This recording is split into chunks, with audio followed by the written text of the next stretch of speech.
It's not enough to build a strong personal brand. You also have to strategize to protect it in the marketplace. Warren Buffett famously talks about the importance of moats in business. And as one of the world's most successful investors, this is his metaphor for what he looks for in companies. He looks for a sustainable competitive advantage in the marketplace. He says, in business, I look for economic castles protected by unbreachable moats. When you build a castle, you also build a target that others are going to want to replicate so they can enter the space that you occupy in the marketplace. So in today's episode, I don't just want to talk about building your personal brand. I want to talk about how you build a personal brand with a moat. So grab your cup of tea and let's dive into it. I recently did an episode about the unfair advantage of your personal brand. And in the book, The Unfair Advantage by Ash Ali and Hassan Kuba, they highlight the importance of Warren Buffett's philosophy around building a moat. Because by building a moat, you protect your unique value in the marketplace from competitors. They sum this up really nicely when they say, your unfair advantage can't be easily copied or bought. Your set of unfair advantages is unique to you. To understand how to build your moat effectively in the marketplace, you have to understand the environment that you are operating in. And this reminds me of a classic management framework that you might have heard of called Porter's 5 Forces model. This model helps you to understand the competitive forces of the marketplace. And in its simplest form, it includes the threat of new entrants. This is about how easy or difficult it is for competitors to enter an industry, and it's influenced by factors such as barriers to entry, economies of scale, and brand loyalty. They can impact the level that this threat can have. Another element is the bargaining power of suppliers, and this is about the power that a supplier can exert over an industry. And they do this by controlling key inputs, setting prices, and imposing other conditions.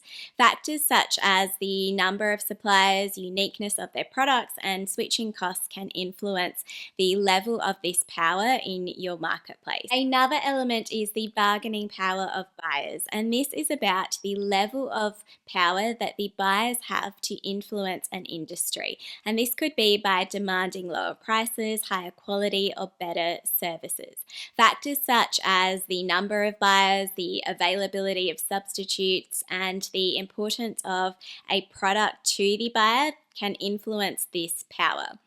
Another element of the model is the threat of substitutes, and this is about the availability of alternative products and services to fulfill the same need as your product, your service, or in this case, your personal brand. Factors such as the availability of substitutes, their price, their quality, and switching cost influence the impact of this threat. And all of these 4 things combined create the competitive rivalry in the marketplace. So when it comes to your own personal brand or your business brand in the marketplace, how are you strategizing to build your moat? I'm going to share my 7 tips to build your moat in the marketplace. My tip number 1 is to engage your superpowers. In business and professional development, there's always a lot of focus placed on strengths. But the problem with strengths in a competitive marketplace is that there is likely going to be people that can replicate the things that you find to be your strengths. What I find more useful is thinking about the things that are truly unique to you. What is your mastery? Is there a level of knowledge or skill that you have in a particular area that you could say is perhaps greater than anyone that you know personally? If you could think of 1 or up to 2 or 3 things that could be your superpower, what would this be? And how are you weaving that superpower of your personal brand into your personal brand or your business strategy? By focusing on your personal brand superpowers as opposed to just your strengths, you will help to reduce the threat of new entrants and the threat of substitution in the marketplace, because your superpowers as opposed to just your strengths are going to be more difficult for the competition to be able to replicate. My tip number 2 is to 10x your efforts. Once you understand how you are integrating your personal superpowers into your personal brand strategy or your business strategy, you want to scale your efforts in this area.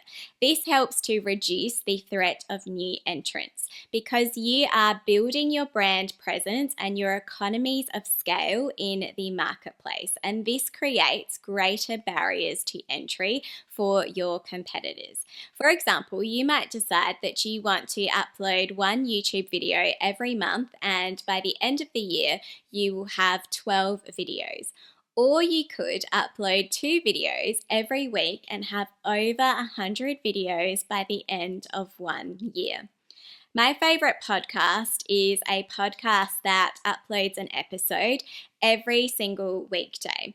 And by doing this, they monopolize almost all of the time that I would otherwise have given to other competitors. This reminds me of a book that really helped change my mindset when it came to developing my strategies, and that is Grant Cardone's 10x rule. I absolutely love this book, and his 10x rule, to simplify what that is to 10x your initial goals and 10x the action required. Cardone proposes that there are 4 key mistakes that people make when it comes to setting goals, and that includes setting goals that are too low.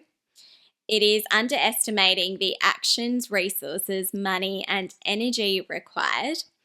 It's competing, not dominating, and underestimating the resilience required. One of my favorite elements of these 4 mistakes is this idea of competing, not dominating, being a mistake.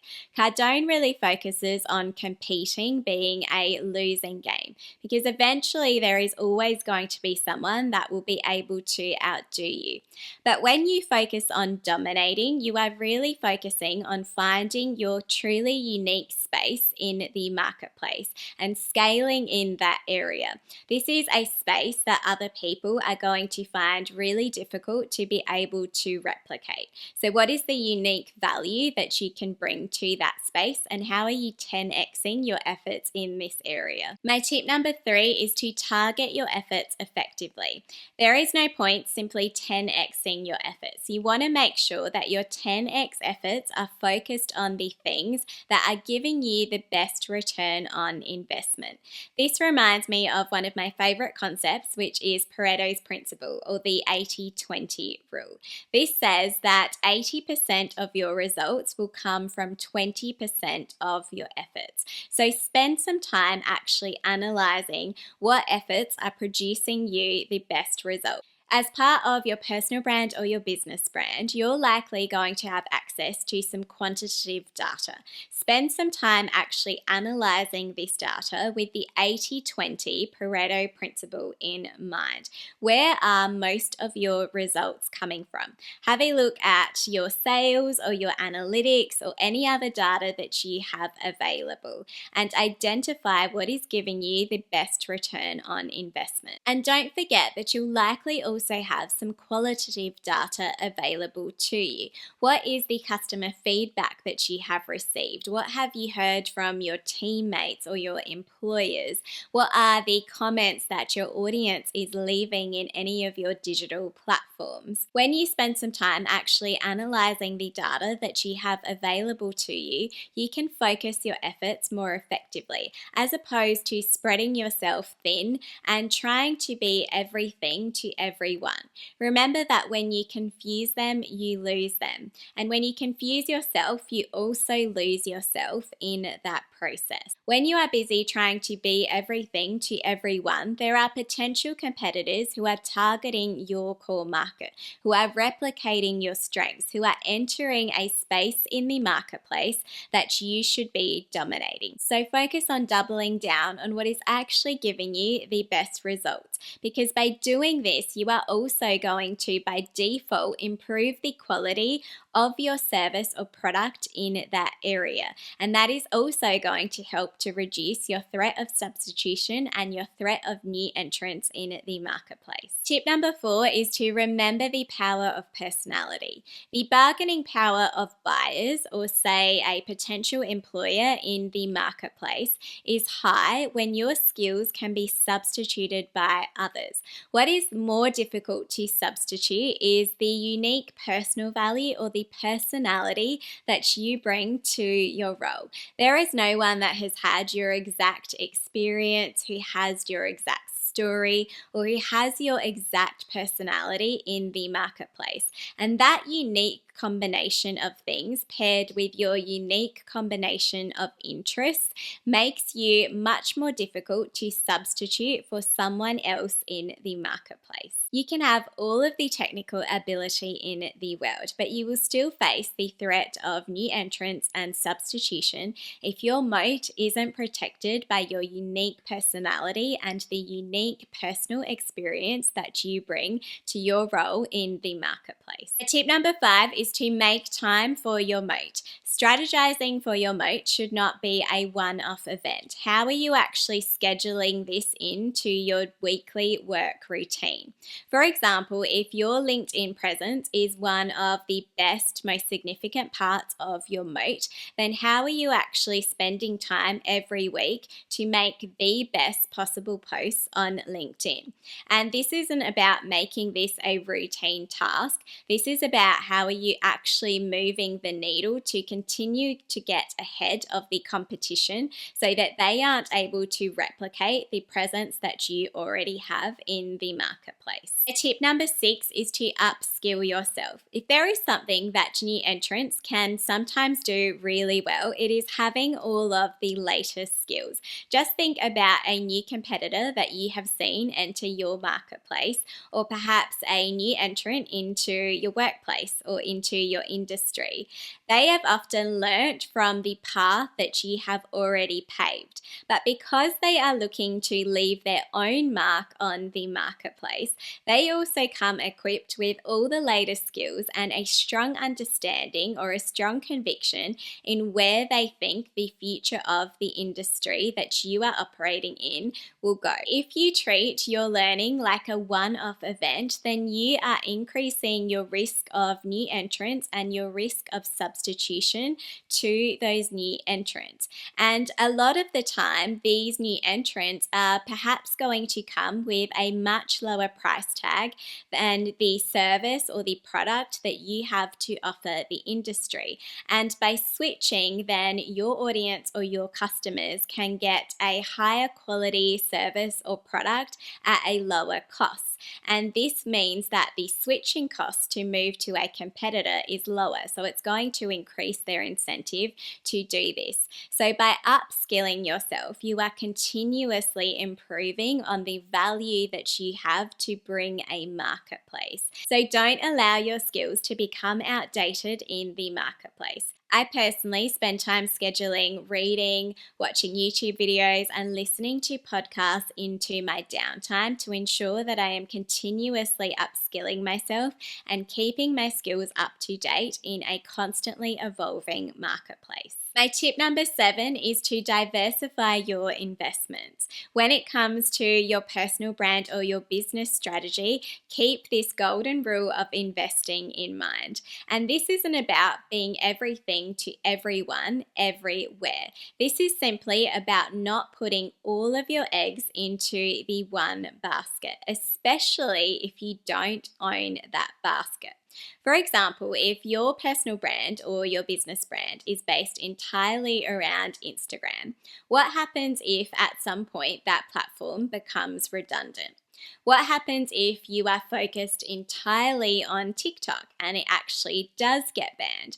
What if one of your digital platforms or your social media accounts gets hacked or disabled? There is a difference between having a profile on someone else's platform and having your own platform. platform. That is why I highly recommend having a personal brand website and your own email list, because this will help to reduce the bargaining power of suppliers, especially in the digital marketplace. This idea of diversifying can expand into other areas of business as well. You might decide to reduce the bargaining power of suppliers by expanding your products or services into some of the areas that would normally be inputs into your product. For example, through a vertical integration strategy, you can start to control different areas of a production process.